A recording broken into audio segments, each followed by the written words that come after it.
بدعت کے سلسلے میں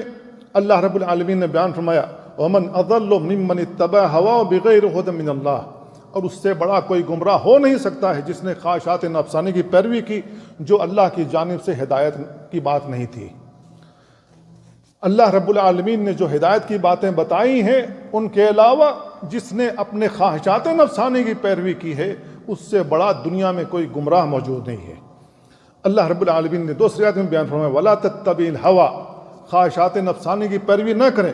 فَيُضِلَّكَ عَن سَبِيلِ اللَّهِ، اس لیے کہ خواہشات نفسانی کی پیروی تمہیں اللہ کے راستے سے بھٹکا دے گی۔ خواہشات نفسانی کی پیروی کرو گے تو شیطانی راستے پر چل رہے ہو، اللہ کے راستے سے بھٹک جاؤ گے۔ ام المومنین عائشہ رضی اللہ تعالیٰ عنہ بیان کرتی ہیں اللہ کے نبی صلی اللہ علیہ وسلم بیان فرمایا من احدث فی امرنا ھذا ما لیس منہ فہو رد، جس نے ہمارے اس دین میں کوئی نئی بات ایجاد کی جس کا تعلق اس دین سے نہیں ہے تو وہ اللہ کے ہاں مردود ہے، غیر قابل قبول ہے۔ اور انہی کی ایک روایت میں من عمل عملا لیس علیہ امرنا فہو رد، جس نے کوئی ایسا عمل کیا جس کا تعلق ہمارے اس امر سے نہیں ہے، جس امر کی تکمیل کا اللہ نے اعلان کیا تھا، فہو رد، تو وہ مردود ہے، غیر قابل قبول ہے۔